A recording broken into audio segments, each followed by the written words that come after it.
some stuff. Okay, so it should be streaming right now. So hide the effigies of whoever that you're sticking voodoo pins in. Uh-oh. Should I hide my shirt?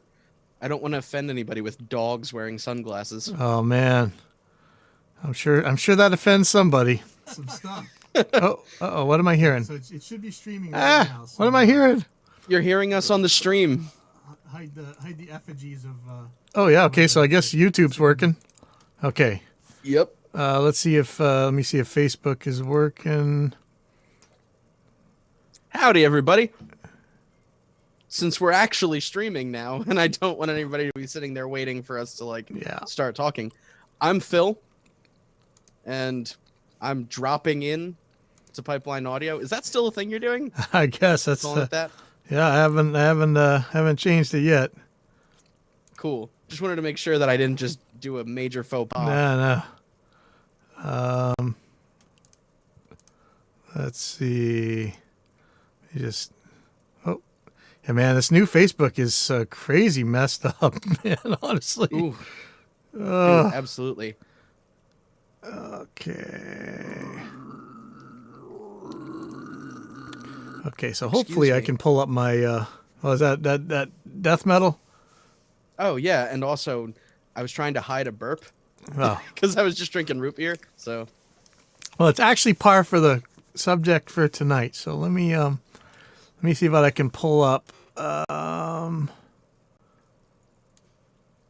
I always have those awkward moments, right? Where I'm trying to cover up something distracting with something potentially more distracting. That's how it works. Yeah.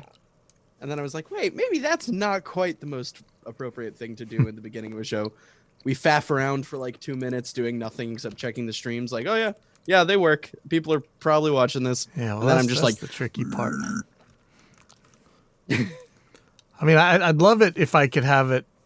You know, eventually one of these days I'm going to have it set so that like all the professionals do and you just press a button and everybody's already waiting and everything works fine. But you know what? Yeah. Too bad for everybody. But if you they can just take it on faith that it works because it's worked every other time. Yeah.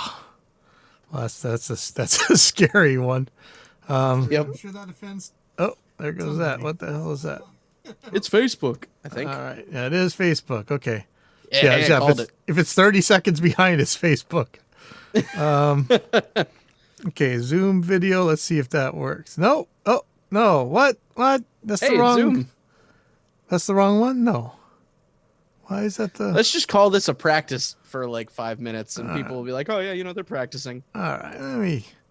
Let's do some recursion right here. So Windows Zoom. What the heck? Windows Zoom meeting. Hello? Is that me? It's a whited out version of you, I think. That's awesome. Wait, why is that? Is it showing you a picture? Yeah, it's showing me a picture of a white screen. Ah, Jesus. But only on your screen. I can see myself on Zoom just fine. But on the see your Facebook screen just fine. I'm looking at Facebook and I don't see anything. Ah, come on, guys. Man. Let's see, how else could I do this? Okay, so that recursion. Okay. Zoom video. So a window is Zoom meeting or Zoom. Zoom doesn't work. Zoom meeting doesn't work. Really? Yeah, but you know what? I can do this a different way. I can just take this window over here and stick it in there, or is that going to make crazy recursion? No, it looks normal to me. Whoa. Well, that is it looks pretty decent, I think. Is that the 320 right there? Yes, the RE320. All right. That's my baby. Although I don't think the people on screen will be able to see the 320. Oh.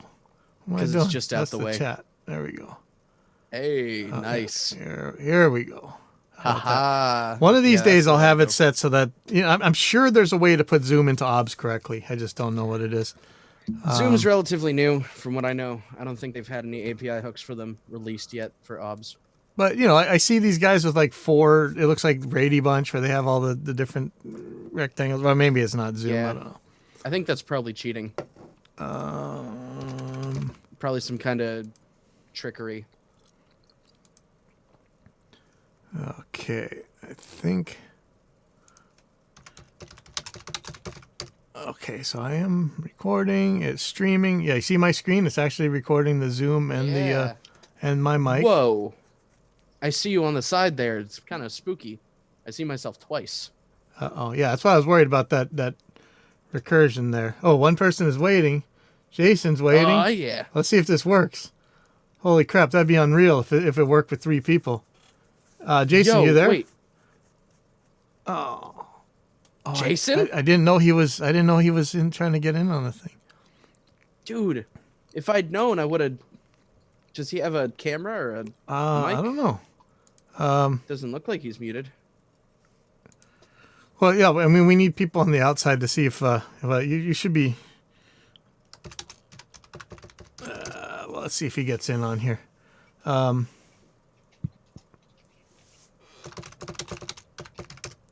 But yeah, I didn't need him to come in. But if he wants to come in, that's good too, because this should be a good one. Either that or I'm gonna bore everybody to death. I see a mute.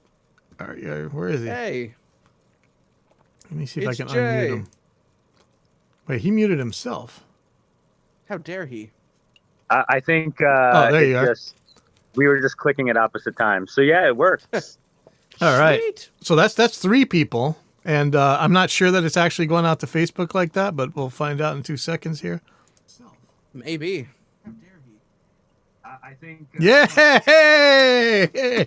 Okay, so this horrifically convoluted, complicated, idiotic routing is is working here.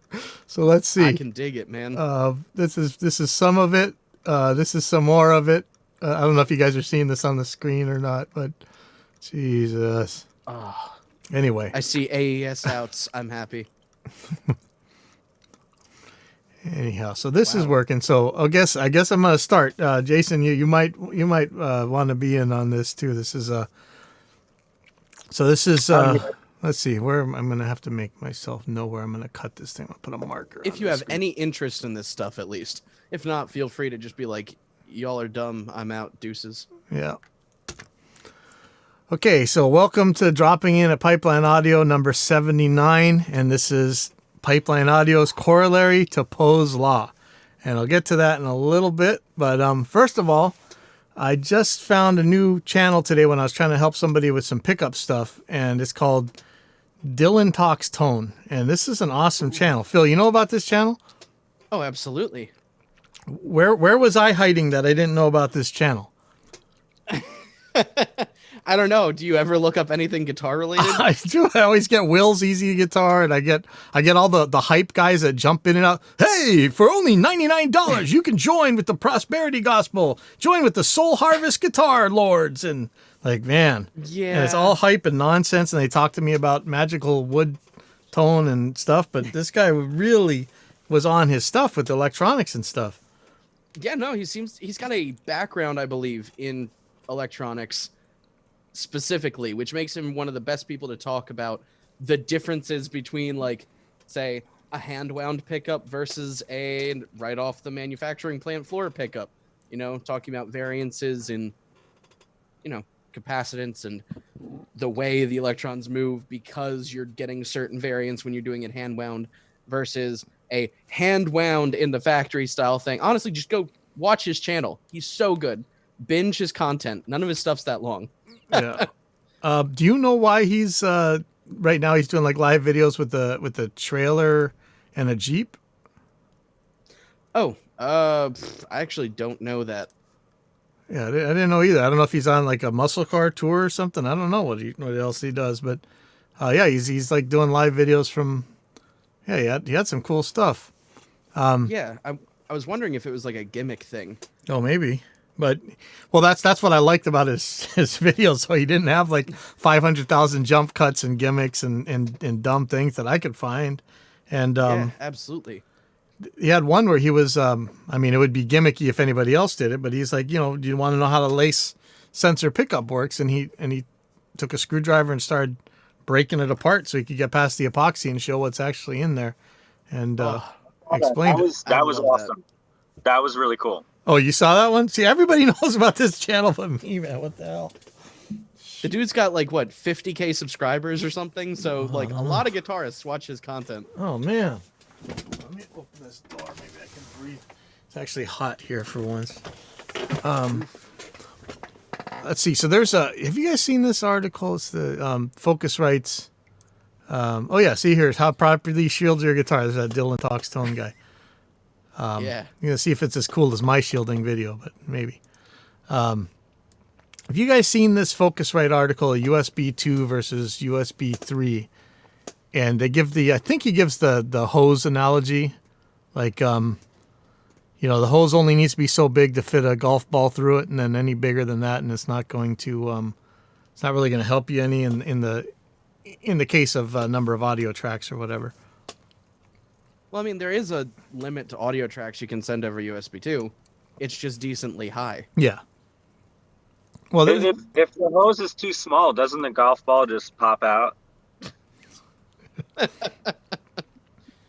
It's the same thing. I've used like 3 or 4 USB 2 interfaces with like I think 14 channels once. I never noticed a hiccup. Well, I think you'd have to go up past like 48 or something to actually get to a point where USB 2 would make a huge difference. Yeah, right now the one that I'm using is a Digiface USB that has 32 channels going, and I never had a trouble with that one. And is that 32 channel like IO total, or is that 32 ins of varying kinds and then a couple different outs? 32 ins and 34 outs. Oh wow, okay. And so yeah, but RME builds their own chips and stuff, so it's kind of cheating. But that's true. They may have buffers of some kind for the DA. But at least it's for sure going through. It's handling it just fine. So yeah. And that's I'm not at 64 samples, but I'm not sure if it would make any difference. While I was setting up the other room, actually when I was setting my home one up so I could do the same bunch of stupid loopbacks and stuff, so that we can actually use OBS and Zoom and all that at the same time. I had a Motu 896 Mark III. And it blows me away just how many things they had on that interface. It's not the fastest USB interface, but so it's got eight mic preamps, 16 channels of ADAT, and then it separate. This doesn't count as one of the channels against it. Separate AES EBU, separate SPDIF, and then it has a separate input that's a return input. So it's its own loopback. But it's separate. Wow. It doesn't take up any of your channels. I'm like, man, this thing is ridiculously comprehensive. And here I am in the other room right now putting one of the Motu 2408s back in because I'm going to get rid of all this X32 stuff. And, that thing's from 1998. At least the 896 is from 2012 or something. Who knows? But it's crazy. I'm about to put a 20-something-year-old interface in there. Plus, I'm going to be clocking it with a 20-plus-year-old Aardvark ArdSync and an Aardvark ArdSync DA for the word clock distribution. And because it's just that hard to get word clock today. This is ridiculous. Art had word clocks for stupid cheap, though. Yep. And I can't find any anymore. Exactly. So now you can buy something from Antelope for like thousands of dollars for the same damn thing that you got from Art for $100. So or like Black Lion, I think, custom makes them, and I'm like, what's the point of custom making a clock? It's a clock. It didn't have enough outputs for me either, unfortunately. Yeah. Otherwise, really? I almost broke down and bought it, but it doesn't have enough outs. So I still had to buy the distribution box. I'm wondering if you can use a video distribution box for that kind of stuff. I would avoid that if at all possible, just because a lot of video distribution is going to be expecting different impedances. Well, how the hell else do you split your word clock besides buying one of these ancient boxes? Everybody's like, man, of course, I was going to get in trouble for saying the same old beating a dead horse, but of course everybody on Gear Sluts will say, Oh, they told me even buy a Big Ben off of eBay. It's one of the better sounding clocks. I'm like, I don't want to beat that horse too much because I do have friends that I don't want to like step on the toes of. But there are some producers that I know of and some really good mixing engineers who swear by certain word clocks, and they'll make claims that I don't want to ask them to test because I know they would probably just block me. Yeah. And they're great resources to have around otherwise.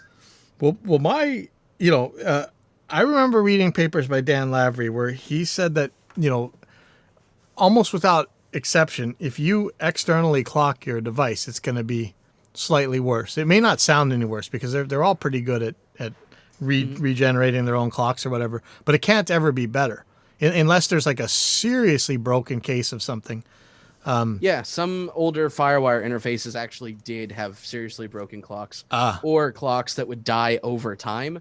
So like right now, I've been switching between two different Firewire interfaces, but only ever using one at a time because their clocks are on the way out. Oh, wow. Yeah. Hey, Sam Chandler. Really bad. One of the choices I have out here, if I don't want to use the ArdSync DA and just use the distribution boxes, is I could actually clock from that 1998 Motu 2408 Mark II. You could. And so, of course, I ask over at Gearslutz, hey, would that actually be noticeably different than using this ArdSync, which is also 22 years old, but or one of these newer Focusrites that are just a few years old. But not only could they not give me an answer or any evidence, instead they tried to tell me how to set up my stuff, and I'm like, well, I can set it up with the stuff I have. I'm just asking if this is going to be worse. And it's that's why I said this is the place where they will always give you answers to questions you didn't ask. I mean, it's helpful, but in this case, I was asking, hey, is there any empirical data out there that I can actually check? Maybe this Motu is like too crappy to use this for, and nothing but bald assertions. Yeah. And so let's see. So that brings us kind of to our the topic today, and something I hope they didn't erase too much of this because I think you're going to get a kick out of all this. But let me state for the beginning, if you don't know what Poe's law is, that is that there's nothing so insane that a religious zealot could say that's crazy enough to be able to distinguish it from satire. Because they've actually said stuff crazy enough where you could actually think that somebody was making it up just to mess with you. You can't just mistake it for sarcasm. Even if you put winkies and stuff on the internet, that's pretty much Poe's law. And I kind of had a corollary for music industry marketing victims or their shills or the people who parrot the stuff on forums. Yeah. There is nothing a music industry marketing victim can say, nor that a music industry marketing shill could claim, so insane as to be indistinguishable from satire. And furthermore, the amount of evidence presented will be inversely proportional to the wildness of their claim. So that is my corollary to Poe's law. And this got started because, Glenn Ficker always rubs people a certain way. And somebody put up a thread about one of his videos about Glenn was claiming that your decent converters, you're not going to do any. You're not going to not have it. The same thing that I always say. You're not going to not have a hit because you didn't use the most expensive converters out there. I don't know. Did you see this video? Yeah. Is that absolutely. Pretty much the gist of it? Kind of. The gist of it was that you can do some good stuff if you know what you're doing with it. The same old use your ears kind of thing that you see on like half of Gearslutz. Yeah. Which is, it's not the gear, it's the ear. But then other half of Gearslutz is like, it doesn't matter what kind of ear you have. You need good gear, even if you have a good ear. And it's like, well, it just depends on what you're aiming for, I guess. Because I've done lo-fi hip-hop and I've used terrible gear. and they've loved it. So. Well, there's some guy, I don't know who that is, some pipeline audio dude, who actually went out and, I don't know why this ain't showing for once. Oh my God, it's not going to load. Actually went out and tested all this stuff and found out that most of these things were pretty much about exactly as flat as each other were. And, from the Behringers to the apogees to whatever else, they pretty much had the same response. They had different levels of noise and stuff, but as long as you had a pretty, a decent, and I mean, you'd have to try pretty hard to not get a decent one. The analog, the frequency response was about the same. Some of the anti-aliasing filters back in the day were kind of weird, but I think they're about the same now.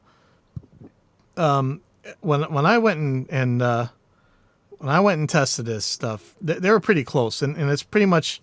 I'm sure Glenn didn't say this way. I'm sure he said something more like, "You're just an idiot because you can't use your crap and you're trying to blame the gear." But that's a pretty good Glenn impression. But it's pretty much true. But there was this one post on here. Let me see if I can get to it. So I was going to see what you... Yes. Okay, so this guy, to Megatherion. Okay, now I'm going to get busted for doxing somebody or somebody with the screen name. He says he's full of it. His own productions sound like plastic late 90s and early 2000 metal productions that only metalcore guys want. Nobody really wants to sound like In Flames. Okay, now hold on. Hold on. What? Maybe I'm old, and maybe there's going to be 1,000 OK Boomers out in the chat room out there. But somebody tell me, who doesn't want to sound... If you're playing that kind of music, who doesn't want to sound like In Flames? Look, dude. Sounds of a Playground Fading is still one of my top albums. So I want to sound like In Flames all the time. No matter what era you're at, somebody has an In Flames album that they're like, yeah, man, that's a good stuff. Everybody likes In Flames. Yeah, I mean, there's like one or two people who don't, but, I most have people do. problems with the super high pressure, distorted kind of slam stuff, but at the same time, Only for the Weak to me is one of the most epic. I mean, that's a genre defining song. I mean, it's unbelievable. I don't want to sound like that, but so, of course you always got to ask, hey, what did you do? Where can I hear your stuff? But and this is something else that happened at Gear Sluts. I don't know. I talked about this a couple of weeks ago. I don't know if you've ever seen this, but there used to be, and I'm sure you were around for some of this. There used to be some like mega gurus out there. There was Mixer Man and Fletcher and yeah, absolutely, Slipper Man. Mixer Man's guitar recording and mixing guide was still one of the most entertaining things that I ever read. Yeah. And these guys were very, very, very, very entertaining. But at the same time, they made a lot of claims. And finally, somebody asked, and I'm sure you can find this Gear Sluts thread. They're just like, hey, where can I hear something that Fletcher made? And I had read a ways back that Fletcher had done something from SST, I think. And, I was a huge fan of all those compilation albums. There's bands that couldn't afford to record, but they had a bunch of really good stuff. And I think he actually did one of those. But so I was like, oh, cool. Maybe he's going to tell me which one he did. Instead, there's 5 pages of people saying, why would you want to ask him that? And I'm like, this guy makes a lot of claims. He's actually, I'm sure that businesses have sunk or swam based on things that this guy said. And if it turns out that, maybe he doesn't make stuff I really want to hear, what up? What with it? And then sure enough, man, by the end of the thread, there was only a couple examples and they weren't anything that you were going to, really going to think about. And he's kind of gone now, right? He worked for, I think he ended up working for like Telefunken or something, but who knows? Yeah. Where is he? I don't know. I still see threads all the time on both Gear Sluts and on like random Facebook forums where people are like, where's Mixer Man? A kid who's like a newbie will stumble upon his guitar guide or his drum guide and they'll be like, this guy's incredible. Like, where'd he go? And everybody's looking for him. It's really funny. And it's weird. The one guy who really didn't bully anybody and he didn't really tell you what you had to buy Yeah. was Slipper Man, right? And Oh yeah. but he's legit. As far as I know, Slipper Man is Tim Giles, man, and that he did like a bajillion of my favorite early. He might have done the SOD records. I'm not sure. He did a lot of early like heavy thrash and stuff like that. I mean, that's that Big Blue Meanie Studios, I think. So that guy was legit. But anyway, like, you know, this guy. So let me keep reading what this guy said, because he's telling what you don't want to sound like. I'm wondering what this guy's stuff sounds like. And watch this. This guy's actually some super guy or something, or he's Andy Sneap or something. But oh wait, no, he can't be Andy Sneap, because most metal bands are black and death metal bands. I'm not sure if that's. I don't know if that's true, but there is some validity to that statement, because a lot of black metal bands are solo artists who make an entire record in like a week. So there are so many of them. Honestly, you can subscribe to any atmospheric black metal YouTube channel and you will get albums every hour, like on the hour. And as you're going to sleep at night, you'll realize that there's like 10 more hours of content than you could have gotten through in that day that was released during that time. And that's just like one channel. Wow. Like, you will be inundated if you follow multiple atmospheric black metal or black metal YouTube pages. It's just gnarly. Well, when I watch and it all sounds the same. I'm sorry, I had to say it. When I watch these guitar how-to videos and all this, or you know, channels about gear or software or whatever, it usually is like there's either, I don't really see black metal much, but I see some flavors of what people would call death metal. I'm sure I'm using the micro genre terms wrong or whatever, but I still see a ton. Death is a macro genre. Death and black are macro genres, whereas micro genres would be something with a fusion stint to it. So like tech death is a micro genre. Blackened death would be a crossover, so that's its own micro genre. You know, there's all sorts of different genres. But I mean, it's that sound. You know, it's there's a general sound to it that I would include certain elements, but then the other one I hear a lot of is like metalcore or whatever. Like what would you call Tosin Abasi or whatever? What do you call that kind of stuff? Tosin Abasi, he's like, that's gent, dude. All right, that's whatever. Prog metal and gent. Okay, it's their thing. So then that's neither black nor death metal, right? No, okay. Absolutely.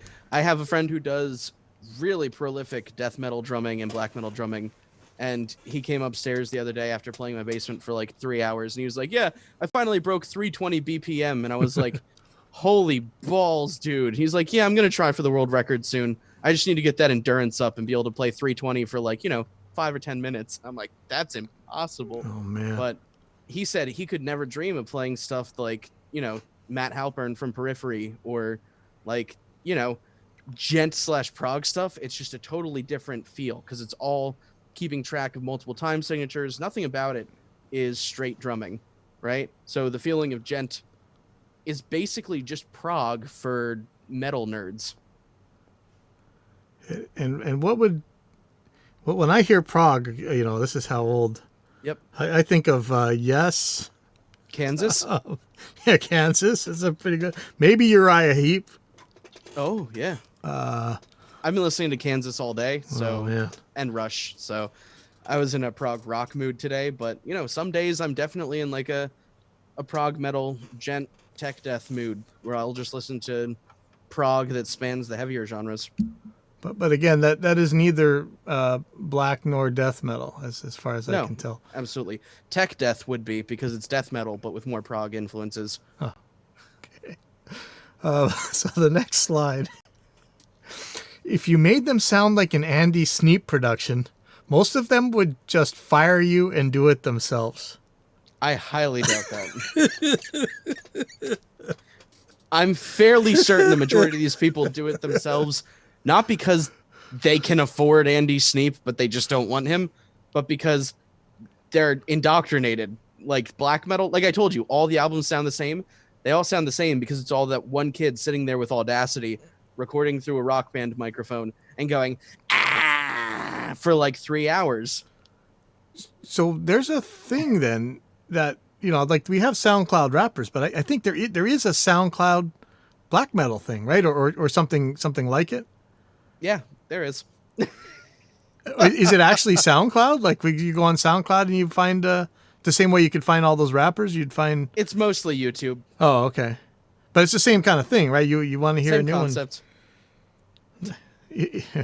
And it all comes up in compilations too. So just like Spotify has those playlists that everybody wants to be on, especially the rappers and stuff, like YouTube has industrial black metal mixes or atmospheric black metal mixes, and it's literally just like 5.5 hour long playlists with nothing but music that sounds almost exactly the same.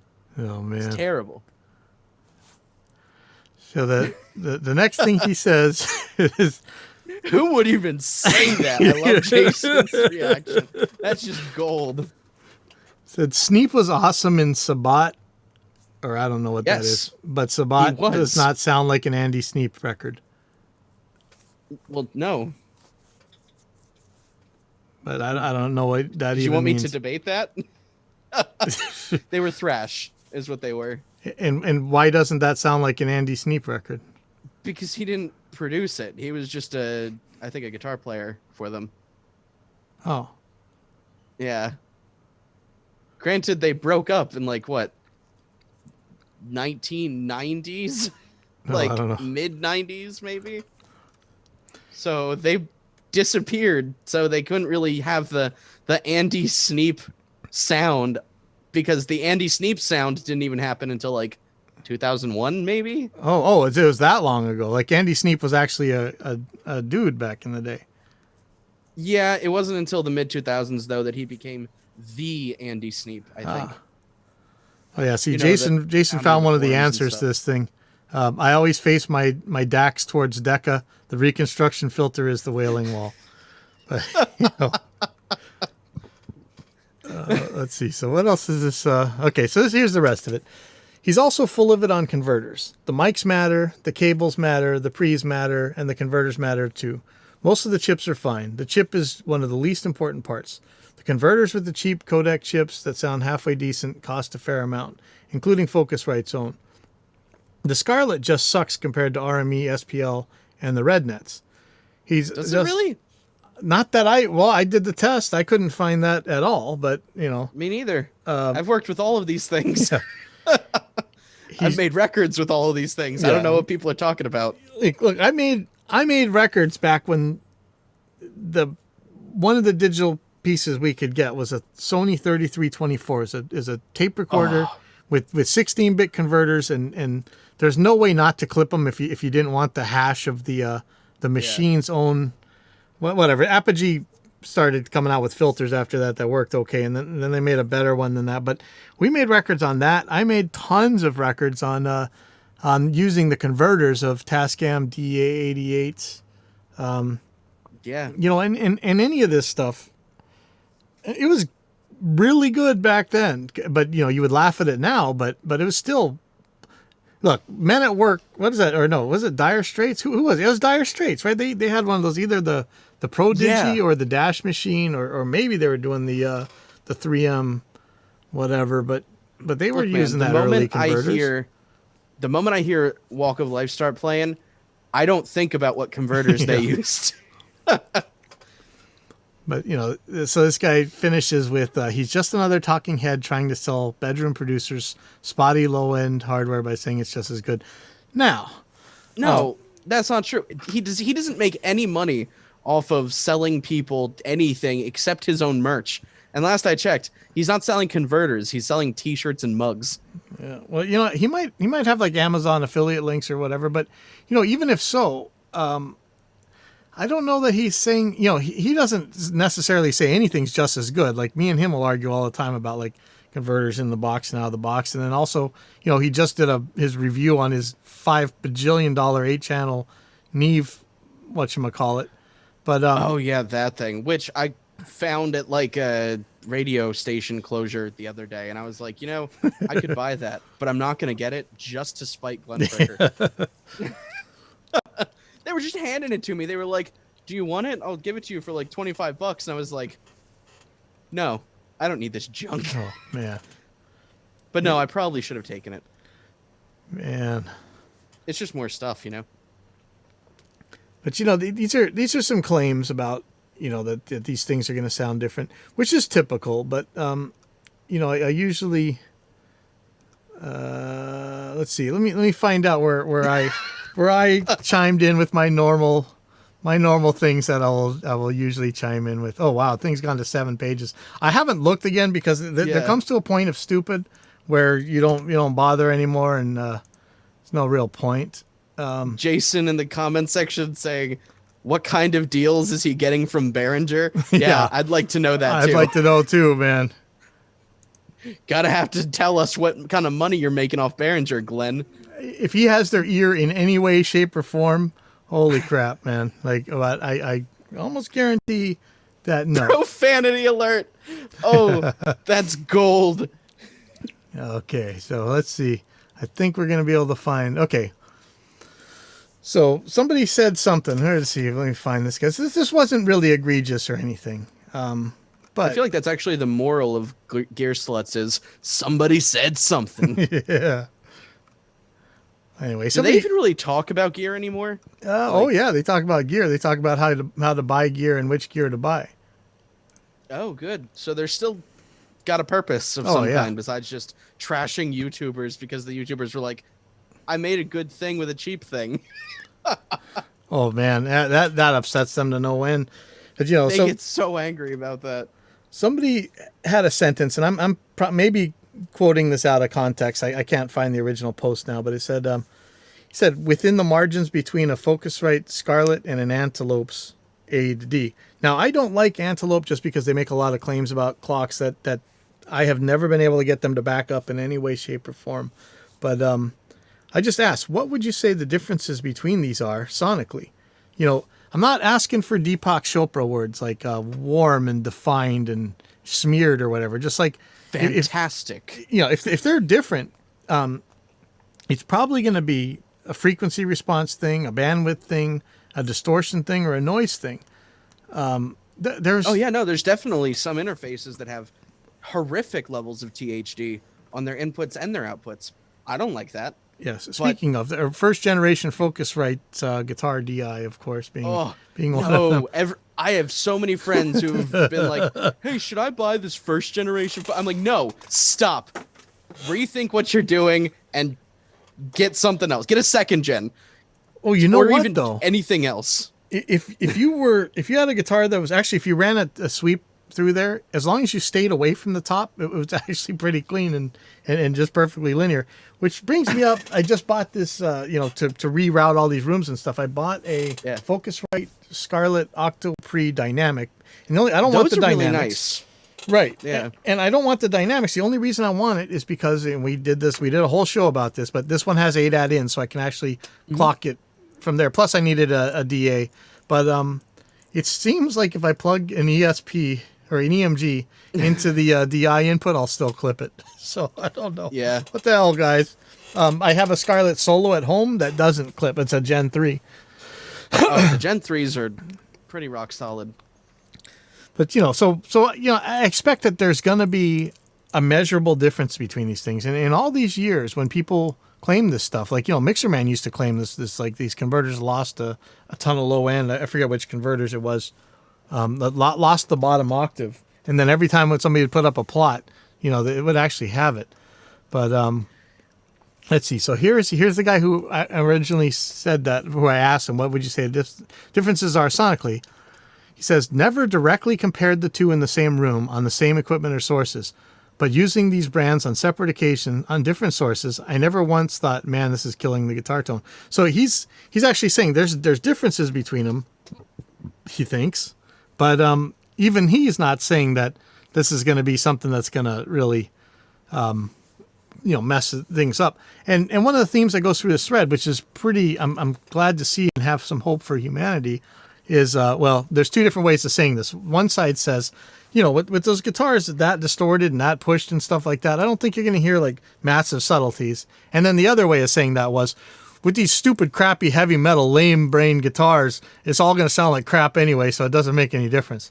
But I think they're both saying the same thing. And so finally we get to I'll put this guy in context. As far as converters go, when you've used exceptional quality, you definitely notice the difference compared to the ordinary. You definitely notice the difference compared to the ordinary. It's small relative to the quality of everything else, but it's there. Whether it's worth it to you depends on your goals and your budget. And to be fair, he finishes with, but yes, you can definitely get a professional sound from the cheaper gear. And knowing that means little unless your goal is to save money or prove some kind of already proven point. So it's a claim. Yeah. So I say, and there is that claim yet again. And I suspect, well, poisoning the well here, guilty on me, but whatever. I love your logical fallacies. They're great. Yeah, I suspect when I ask this claim to be quantified or described using terms familiar to the reality-based community, these evidences will not be forthcoming. And this is kind of a recurring theme on any of this stuff. When people make, and this is why I say that corollary, the crazier the claim, the less evidence they're going to provide. And, he's saying you can definitely hear it. This one's not being super hyperbole, but one of the things I got nailed with the mod. I got everybody. Let's see. One of these guys said, if you mean to describe the differences I hear in quality converters compared to ordinary ones, I can do that. I hear, okay, remember what I asked. Yeah. Can these be quantified or described using terms familiar to the reality-based community? That would be like this many decibels up, or this much distortion, or this much noise, or whatever. But I'll tell you what they say. And if you went to the Deepak Chopra random quote generator, you're going to get something very similar to this. It says, I hear in a lot of ordinary converters a subtle cloudiness around the low to low mid frequencies. There is also a subtle lessening of the microdynamics, which is to say that little things like guitar strums or the emphasis of a bass string pluck or the hammers of the piano don't poke out like they do with high-end converters. Now, I don't know what to do with that. Can you measure that? But because that sure sounds like something that you would be able to measure. I'm not sure how you would do it. There's a real easy way to measure, actually, and it's something that I had to do for school a couple of times, because when we would measure the frequency response of microphones, right? Yeah. We would also be measuring the frequency response of rooms. But what's the first point of contact? The very first filter anything goes through is the preamp. So before we measured microphones and before we measured room sound, like the profile of a room with FFTs and stuff, we had to measure the response, like the frequency response of the preamp. So we would measure the frequency response of the preamp by sending signal through it and then bringing it back and then doing subtractive synthesis to, figure out what the variances are using Room EQ Wizard. And then after that, we had a profile for what the frequency response of the preamp was. After that, we were then able to do the exact same thing with the microphone and the speakers and the room, because now we knew the baseline by which the measurements were supposed to be taken. So everything was supposed to be subtracted from the preamps, or filtered through the lens of the preamp, rather. So we had to shoot out a couple of preamps until we found one that didn't have some noticeable drop off at 19K or 18K.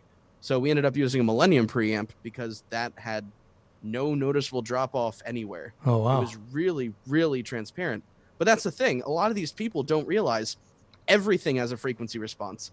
Nobody buys a speaker before they look at the frequency response. So why wouldn't you expect a company to put out a frequency response graph for a preamp?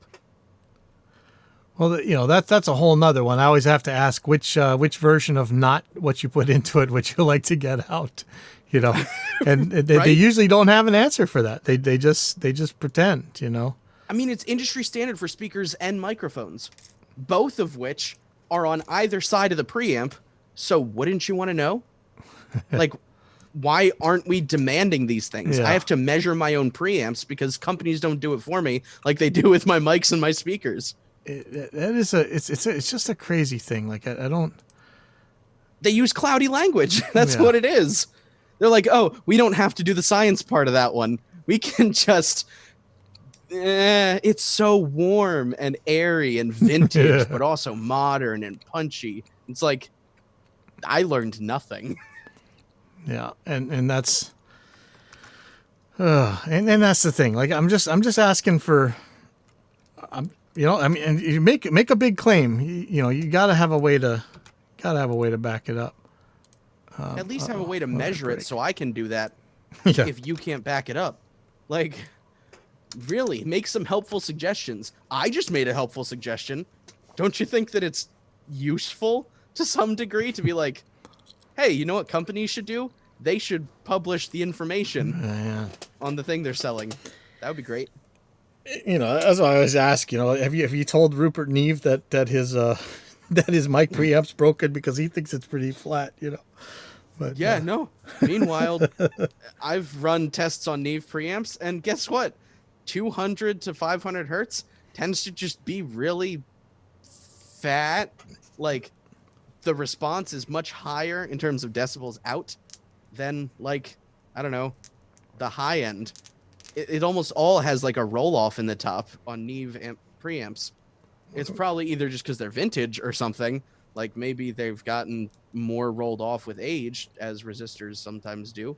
But when people say, oh, you don't need to know that, it just feels this kind of way, I'm like, no, I do need to know that.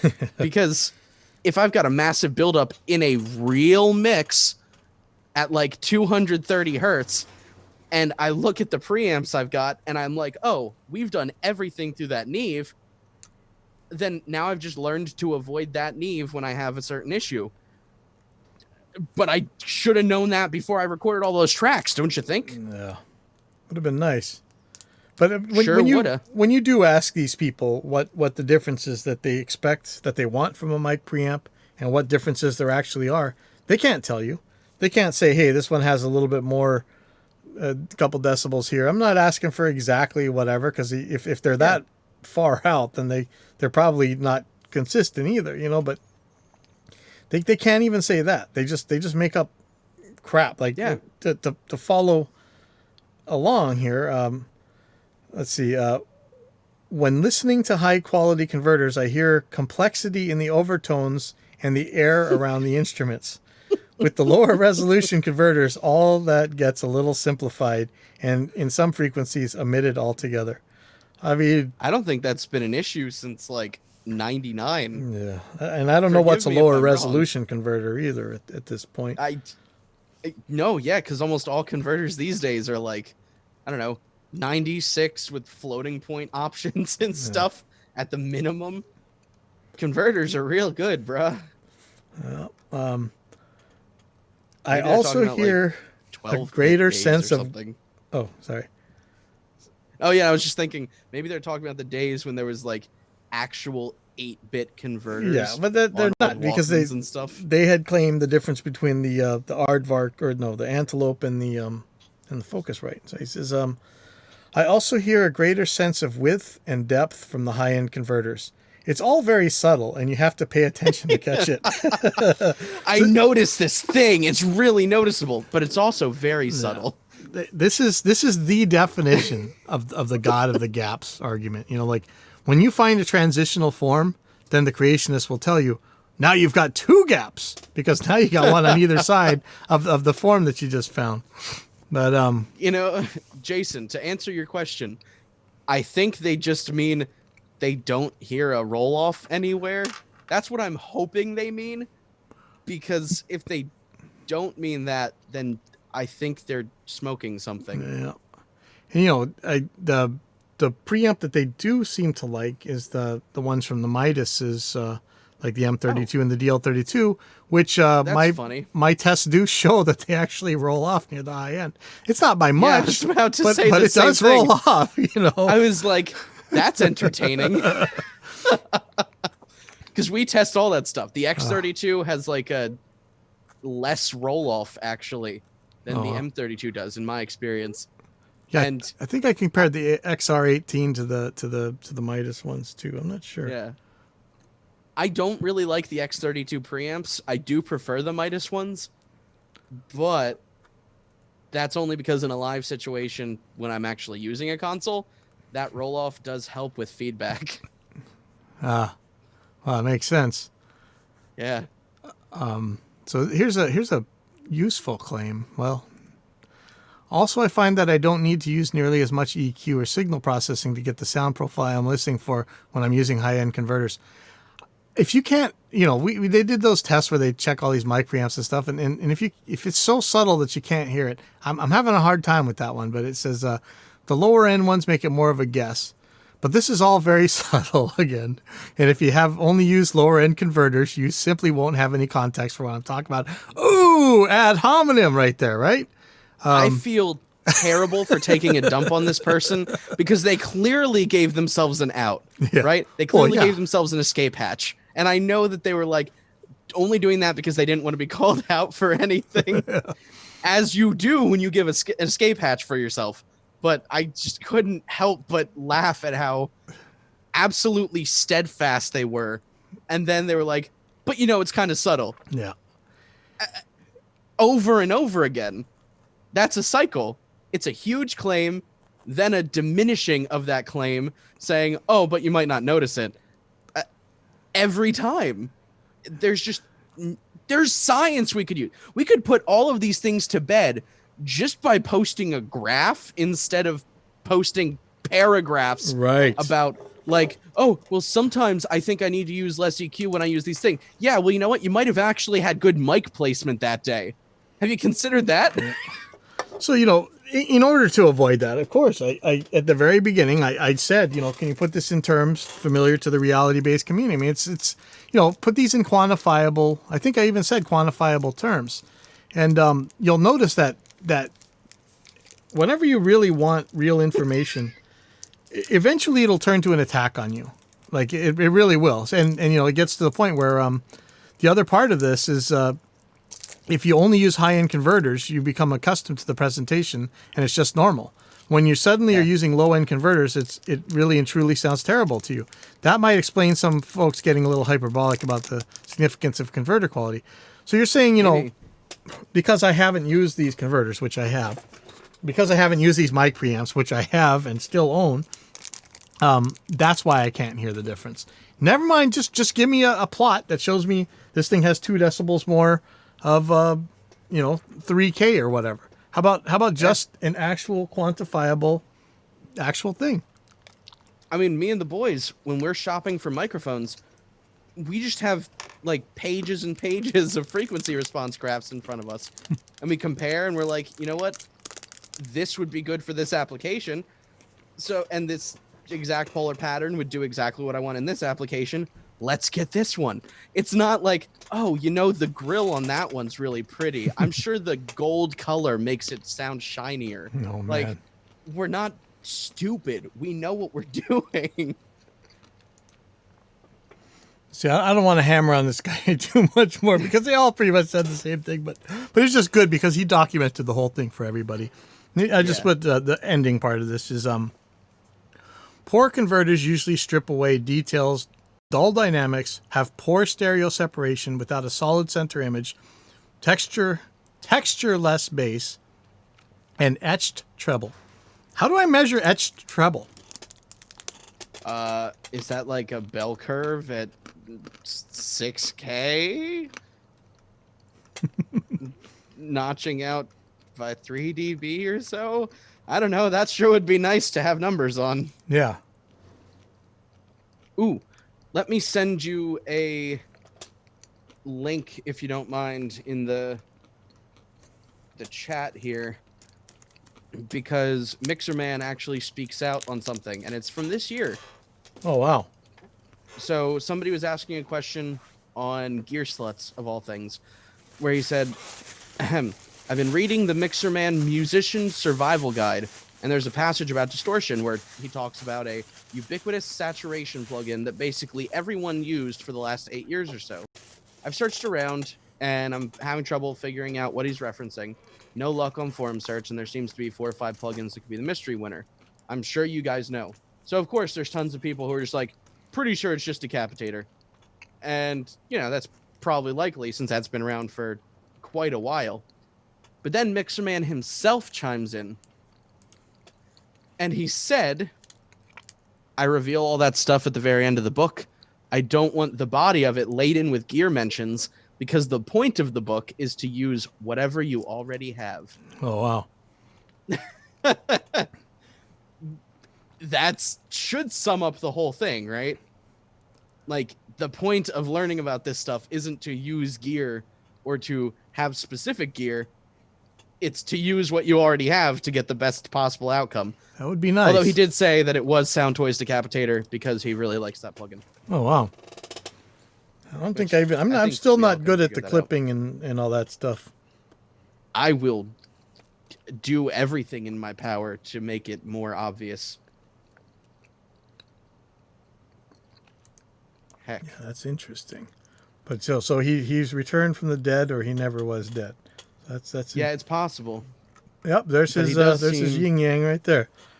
Yep. And you know what? Everybody loves it. They're all huge fans of his book because at the end of the day, even though it's gear sluts, the people who just want to be good at recording and mixing are appreciating that kind of advice way more than use this plugin on this mix. Yeah, that was hilarious.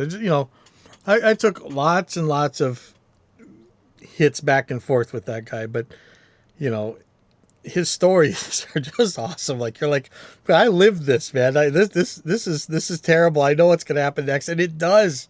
Like, oh my God, this poor guy. And I'm sure, so many people could really relate to all this just crazy stuff, but he would put it out in a way that everybody can actually understand what the hell it is we're going through. It was pretty funny. And you know what? Jason in the comments said, I heard Sound Toys plugins have aliasing issues, but I really don't give a hoot. I think they sound great. I, for one, really dig plugins that have aliasing issues because you can do so much more to impart crazy, unnatural character that's so much harder to get in the analog domain from them that I specifically use them for that purpose. I make a lot of glitch music now and implement that into like my metal stuff, and I find it incredible that you can do so much stuff in the digital domain so easily that would have been impossible with anything else. That you can get tonal palettes and you can get effects and also manipulate audio in ways that would have been totally not just impossible but extremely difficult to do.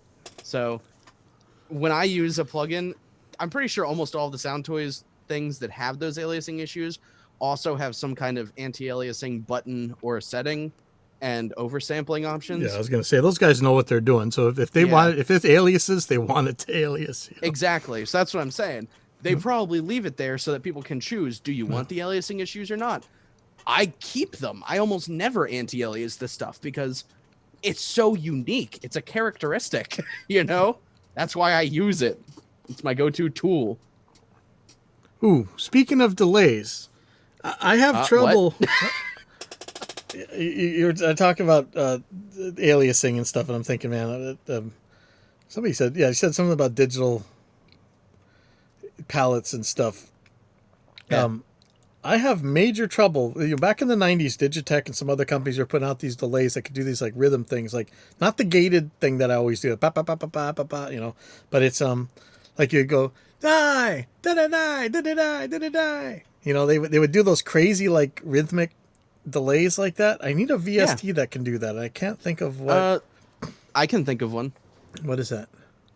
It's called dub delay. I have that. That was a thing popularized by Dub. But the TAL dub delay? No, the dub delay. Not the TAL one. It's by Box, I think. Maybe.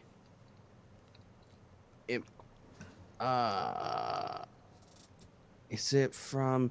I had to go to a really sketchy website to download it before. Is it this one? What the heck? But like okay. Like Black Sabbath's Dehumanizer album had a ton of these delays on it, and I think it was from the Digitech TSR-24. But you could do it with an Eventide. You had to program some kind of crazy stuff in yourself in order to do it. But the TSR-24 had like a preset for it, or a type of delay for it, and it would said lie, la la la, la la la, la la la. You know, the bounce back and forth, there's panning and everything. Like, oh man, I need that. I think you could probably recreate that in redelay, to be honest. You could, but you'd have to do it by hand, you know. But I swear there was things that we used to do But this. then you could save it as a preset. Oh yeah, that's true. I do that all the time. I have dirty delays for days. Yeah, you know, I probably should just go and make my own like that. Because I mean, if it's something that you can hear in your head, it's something you can make. Or at least that's how I feel.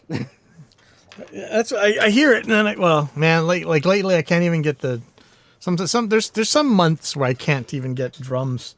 Even if I use exactly the same stuff, I can't get them to sound the way I expect them to. But you know, Really? I'm always struggling with that. But you know, let me get back to this. Oh, did you find the delay?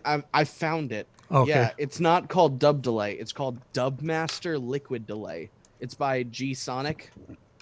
They make I think they're called G-Sonic DSP Engineering. They do super crazy stuff. Is this the G-Sonic?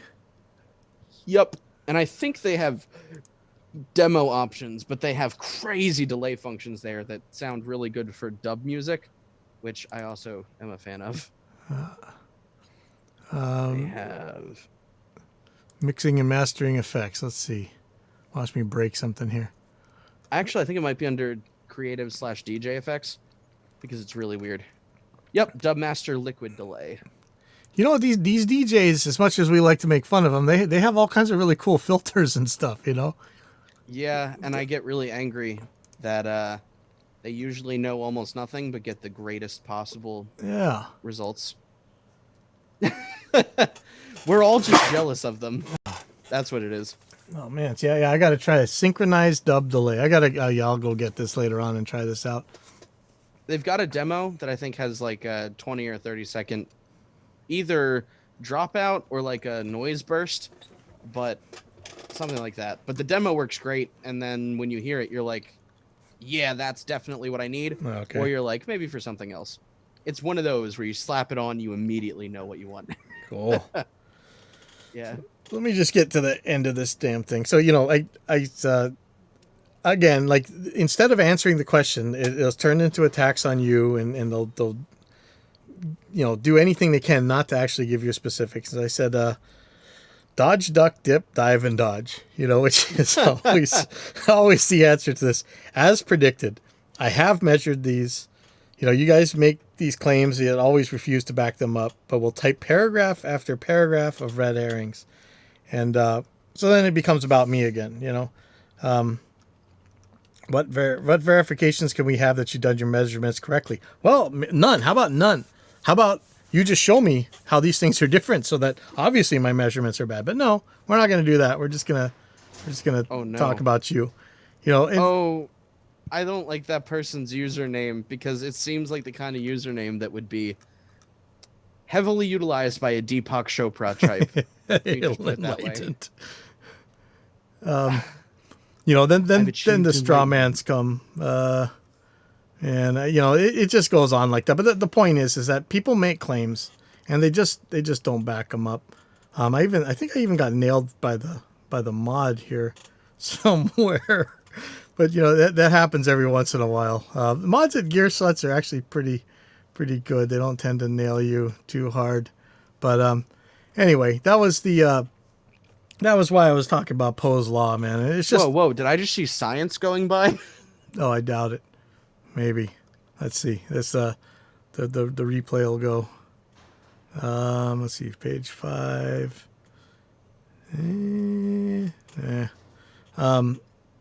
What else did I have? I had something. Why did I have? What in the world did I have this for? I'm sorry? Why did I have this link up? USB, Firewire, and Thunderbolt. Yeah. They said it's a good analogy, but I don't think it really is a good analogy. I think it's a basic analogy. Man, but it's not very good. This is crazy. So PCI like I think that Motu, the 2408 runs on PCI, not PCIe. I do have a 2408 that uses a 424 card that's a PCIe, but the original one I have is PCI 2, in which is like theoretically 3 times the speed of, like 6 times the speed of USB 2. Man, I'm kind of amazed that this RME actually performs as good as it does. So I guess I should be. Meanwhile, I'm down here on Firewire, and I'm like, hey guys, what's up? I'm basic as all get out, but I'm doing like 16 tracks in and like 30 tracks out on Firewire 400 because the bandwidth isn't very limiting for me as long as I'm at like 48K or 96K. And so I was looking for a soundboard so I could annoy my gaming engineering group. Shout out to the Pink Fairies, the rulers of the Vanu sovereignty, and take you out if you're on the West Coast servers of just about anything. I think they're playing Elite Dangerous right now, so I'm not going to play that with them. But I wanted something to soundboard so I could play our spiel when we had guests playing with us and whatever. And man, I couldn't find one. They used to have millions of those. If anybody remembers, balls of steel, balls of steel. Those things were everywhere. But Vern Grainer, master of the live broadcast on the internet, he had a link to this touch portal thing, which is pretty much like turns your phone into a Stream Deck interface.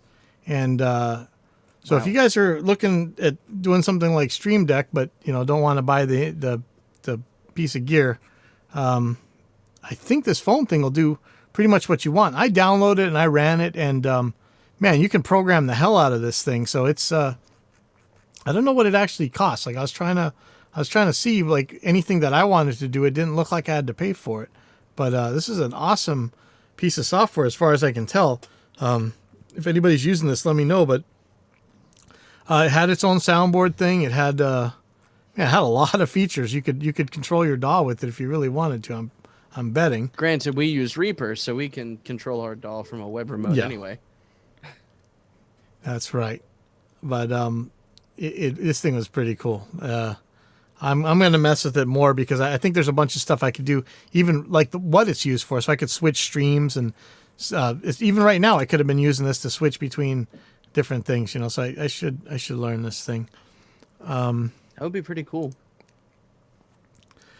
So one more thing that I wanted to talk about, and is it also about metal?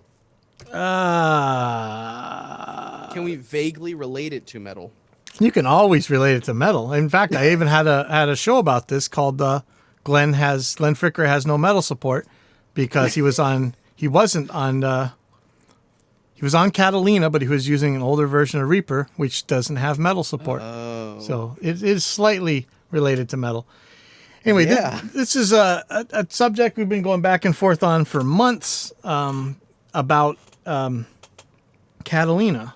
OS X Catalina has made it so that a lot of free plugins are impossible to install, or maybe not impossible, but you need to do things that newbies will not be able to, like get into the terminal and mess around. I'm sure they should learn that stuff eventually, but for people like Kenny, who have made a bajillion Reaper video tutorials out there for free, out of the kindness of their heart, or I'm sure somebody can argue this or whatever, but there's tons of people who have made tons of free tutorials that no longer can be used. So I started a thread to talk about free plugins that you could install in Catalina, because there are some. But there was a lot of people saying, oh, well, the developer just has to get it signed. Maybe the developer's not even alive anymore, Why break something that didn't work? And it's like not whatever happened to Terry West, Yeah, exactly. He had so many good plugins, and I haven't heard from him in ever. That's one of them. But they're also saying that it's easy to get a developer's license. It's easy to get code signing and all that stuff. Let me tell you, that it may have been easy for some of you guys, but among the piles and piles and piles of developers that I talk to, especially newer ones who don't have a relationship with Apple already, some of us had a much easier time paying a whole lot of money to a third-party company to get this expedited for us. Many people have waited a very long time through the legitimate channels to get their stuff done. And maybe nobody wants to believe that or whatever, but that has been my experience, and that has been the experience of a lot of people, a lot of newer developers especially. And somebody goes and makes a plugin for the whole community for free out of the kindness of their own heart. You shouldn't beat them up and tell them they got to go buy something. So I figured, hey, maybe we could just make a blanket installer that we could take all these old things and have it install with or something. But a lot of people pushed back and thought that it's a better idea that Apple just locks everything up and makes it very hard for people to use it. And that way only the best of the stuff will get out there. I've seen this before. It happened in the early days of audio that only the best would get out there, which just meant that only the companies with the very most money would be able to put out a product that you could use. And that meant that most people weren't going to be able to afford to use that product. And so I don't really agree with it, but I do agree with the fact that if you make this operating system impossible to write for, that you won't have to worry about as much because just like Apple's done all along, which hardware is going to work with it. So there's not as many variables that are going to crash you and stuff. But to me, I'm calling this the deep state solution, and this is kind of, to me, this is kind of the old quote about those who would give up liberty for some security deserve neither. But I understand the point. But let me read this because this is somebody who's very cool, but I very much disagree with on this subject. He says, I only got into VSTI this year. It's a total mess. Oh yeah. Shout out to you, Super Blonde. I'm reading your post here. In case I think you listen to this from time to time. I only got into VSTI this year. It is a total mess. I can't believe developers have produced products like this. Contact is a piece of UI garbage. Somehow okay, I agree with. Yeah, I was going to say, hey man, you're preaching to the choir, but I don't know what that has to do with VSTI. But anyway, somehow I'm supposed to use a plugin as a file navigator to locate libraries and WAV files on my system, not only manually, but in their ugly tiny font, wannabe elite looking thing. I also have a problem with all this. Again, though, this is not VST. This has nothing to do with whether or not you can put free plugins onto Catalina. But yeah, that drives me nuts. In fact, I'm going to go, we actually had to do that for somebody else, but hopefully if we ever do this kind of thing, either our file browsers can be so stupid easy to use that you're going to prefer it to your Windows Explorer, or it'll just use regular Explorer, not Windows, whatever it's on your Mac or your Linux or whatever.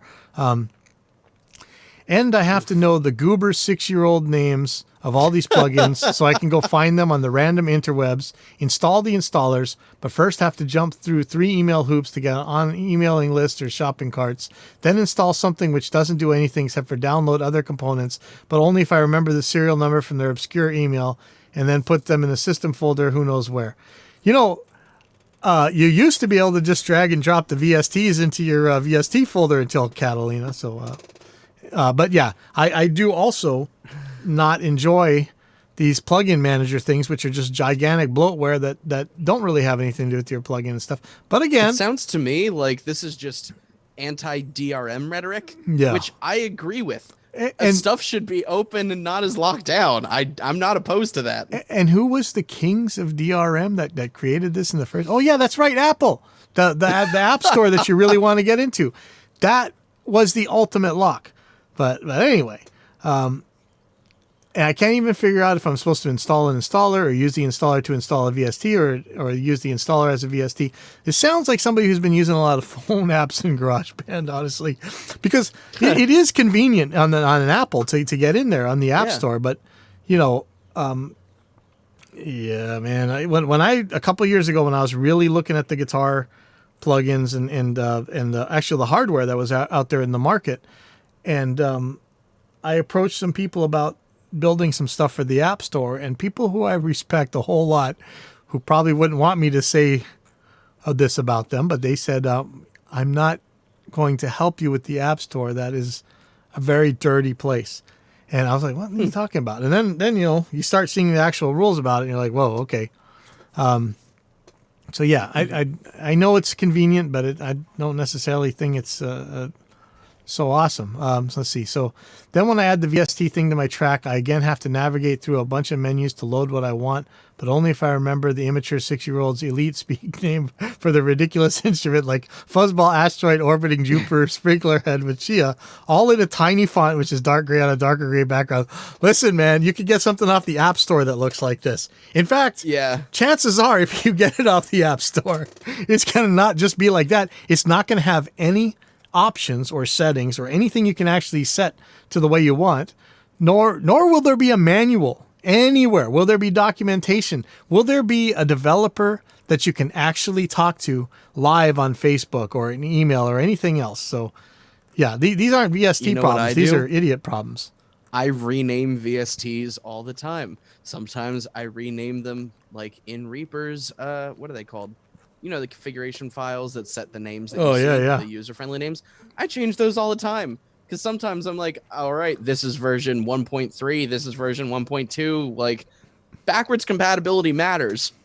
And I know not a lot of people get that if they haven't been in the industry for enough time, but you get calls sometimes, right? To open up a session that you did in 2014, and if you don't have their stuff, they're never coming to you again. It's the difference between a person literally making a friend and making an enemy when they get called on, right? Not having someone's stuff isn't acceptable just because, well, Apple decided I shouldn't be allowed to open that thing anymore. And that was the thing that we tuned your vocals in. So either I edit the vocals again, or you get untuned vocals, and nobody's happy about that. Or nobody's happy about that. Find me an Apple from last century and you can open it up on there. So this guy's conclusion, and this is kind of the gist of the whole thing. The entire audio developer camp should be nuked and regrown from scratch with legitimate software engineers. There should be one app store for audio plugins and samples and things, which has one installer, and this app store is called Apple's App Store. The UI should be consistent, should use system dialogues, and stop trying to be uber cool. Now, for the last 4 years, there's been a lot of talk about fascism. But you have to understand, I get it because as an IT person, right, I'm a huge fan of certain aspects of every ecosystem. One thing I really like about Macs is that when you open a plugin, it looks like it was designed for a Mac, right? There's consistency across UI designs the majority of the time. You fight back against anything that isn't designed with your system in mind. So like Microsoft Office didn't have a Mac interface for a long time. It looked horrendous. It felt terrible. And then later on, Microsoft designed from the ground up a Mac interface, and it became the best-selling application on any Apple platform, period, for like years, right? Because Apple users really like consistency of user interface. They like it to feel and look like part of an ecosystem, and I get that. But the problem is, how are you supposed to do that with plugins unless you take either the generic UI approach or the approach of a what would you say, an Apple plugin? So like Apple's plugins are all stupid generic. They're all blue dots on black backgrounds. That's what the AU plugins are by default on any Apple system. Like, I don't want that. I want something that I can see that looks like a thing that I understand the metaphor for. Like an amp that's made of just blue dots. That's kind of my problem with the Line 6 Helix plugin. It sounds amazing, but it's literally just bars, right? That's all it is. I could get that same interface from just turning off the UI elements on any Reaper plugin. You know? Because it's just bars. You're dragging them. They're sliders. And if you want that out of your plugins, more power to you. use Reaper instead of an Apple product. That's what I would have to say about that. Because if you want generic consistency across UIs, use all of your plugins on Reaper and just turn off the UI. Boom. You get access to all the sliders your heart can dream of. To me, this one size fits all, really kind of tyrannical approach ends up getting you one of the stupidest situations where I deal with this every day. And this is one of the reasons that I was complaining so much about these install and stuff, is that we have a pile of kids in here with brand new Macs. Brand new. Ooh. In order to fit the paradigm of Macness, they have no right click. Now this is I mean there's ways around this. They all kind of suck as far as I can tell. Every time you ask in the Reaper forum, there's never really a good one besides plugging an external mouse. But you end up with the paradigm of a very much less useful product, a much slower workflow, because you guys all wanted to wear the same uniform and shine your boots the same way. You know, that's where it really gets me. I like variety. I don't mind if we got a couple hiccups or misspellings here and there when we have this rich diversity. If there had only been Apple, I don't think we'd have all the different VST plugins and all the amazing different tools we have today, you know? Yeah. And that's one of the things I kind of laughed about when you said, yeah, well, if we do in File Explorer, we'll let you open it in, you know, Windows is Explorer and Mac's, it's the Finder, Mac Finder, and whatever Linux people use. And all I could think of was every Linux user collectively getting their fingers out to point at you and yell about what the ideal file manager is, because every single one of them has a different one. That's the issue. That good. That's the issue with Linux, you know, is it's not the OS, it's not the hardware, it's the community. That's the good side and that's the bad side. I use Gnome's Explorer. I use KDE's Dolphin because it integrates with the web browser. Like, you get so many different answers. Oh, man. It's fantastic. Nobody can agree on anything. And as Brian Lunduke says, how many people get things done by committee? Really? Yeah. Like, that's a good point. When the entire community is the committee, how many people are going to get things done by committee? Projects just kind of happen, you know? So, you know, between these two extremes, I think there's some workable stuff, you know? Yes. And I personally love one extreme more than the other. Well, my thing is what I'm terrified of is really, if Apple keeps doing this to the point where you're like, hey, don't buy an Apple, then all of a sudden, you know, and that happens enough, then all of a sudden Microsoft can be as lame as them and just turn into a total monopoly and just tell you, no, this is how it's going to be. I mean, they already do kind of do that, but they have to be somewhat sensible or everybody jumps ship, you know? If there's nobody to jump ship to except for Linux, we'll be in trouble. But then again, if we can grow Linux to be a ship that you could jump through for many people, more people. I mean, there's plenty of people who can use it, but unfortunately, the number of people actually running Linux has gone down on the desktop side. Oh, wow. Whereas the mobile side, the console side, all that stuff's already running on Linux. Nobody really cares.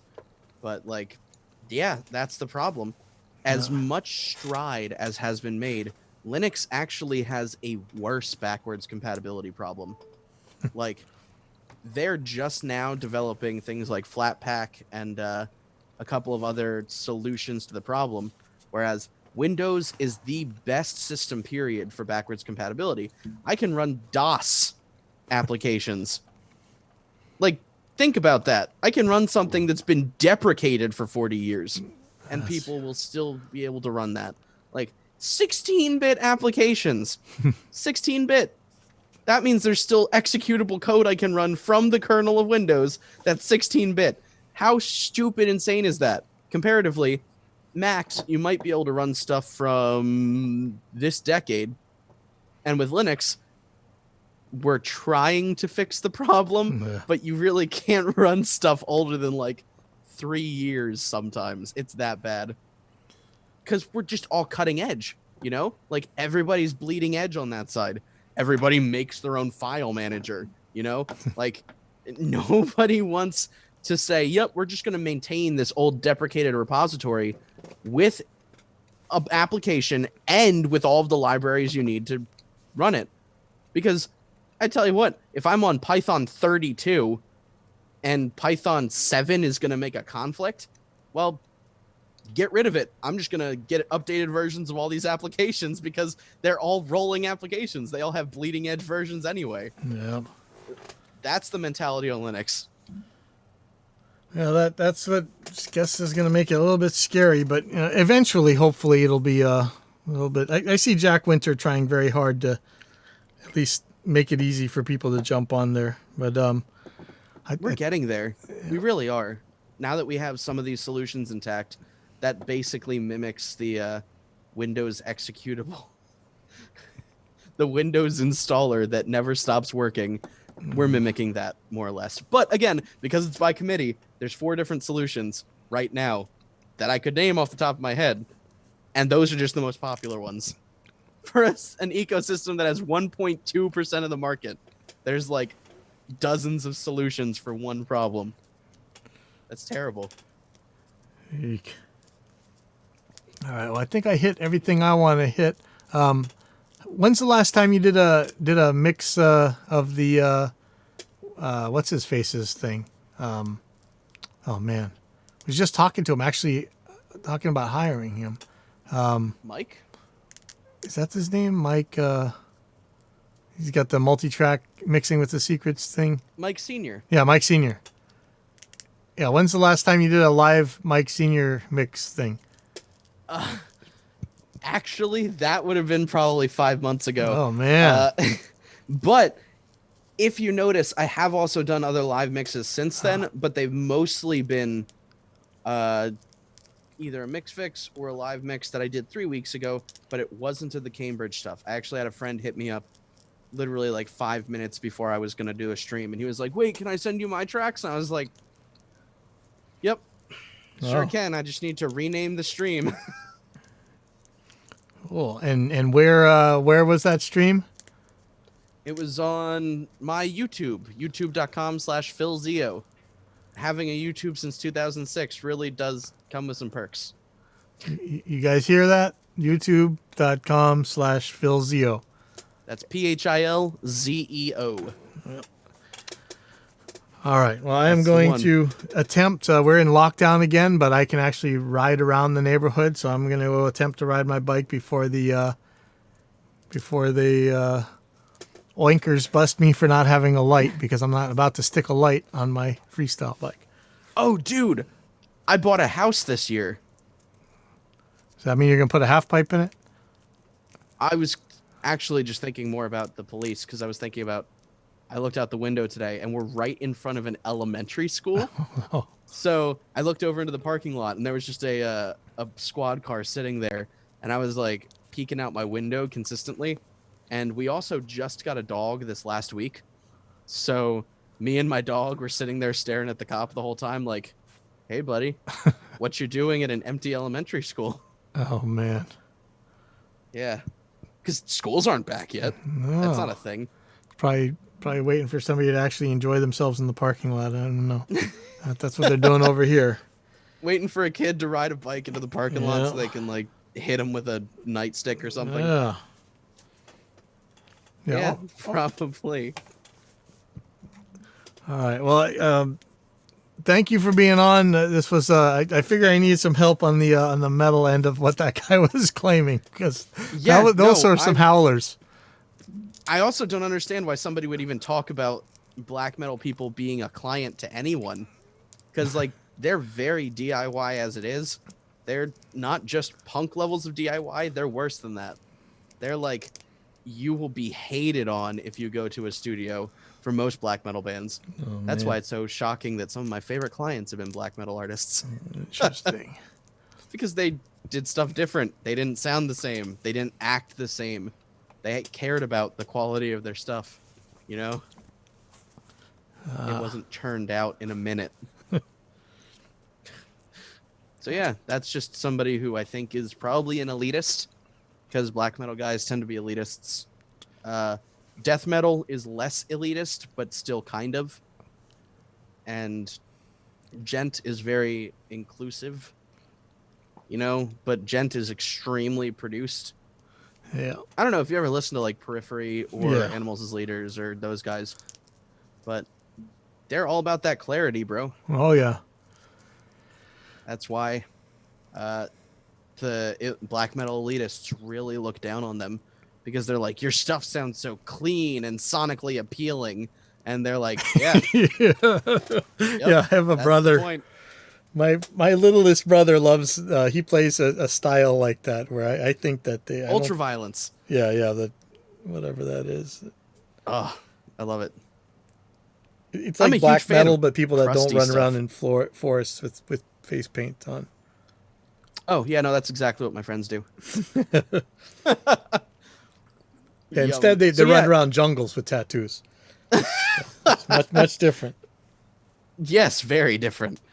But yeah, if you're ever in the mood to have somebody on who's a metal guy, I know there's going to be people who listen to this and are like, as a metal elitist, I can tell you he knows nothing about what he's talking about. And I'm going to be like, okay, sure, fine. That's cool.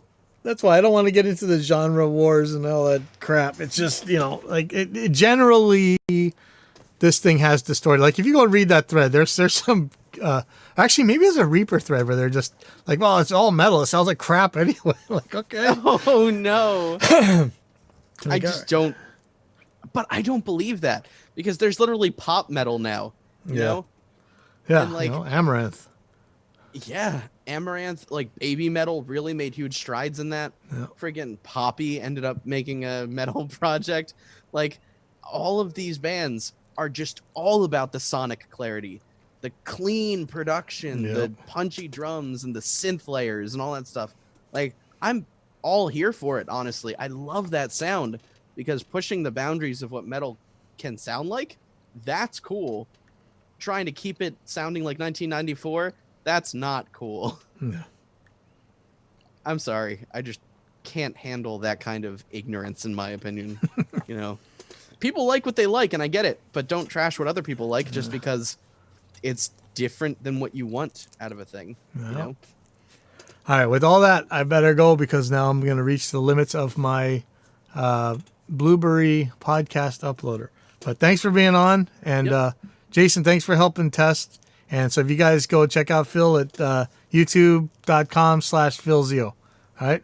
I'm a big metal guy, and Aaron's a big punk guy. So we'll see ya. All right. See you guys. Bye. Yeah. Did you hear me? So clean. Okay, good, because that's working.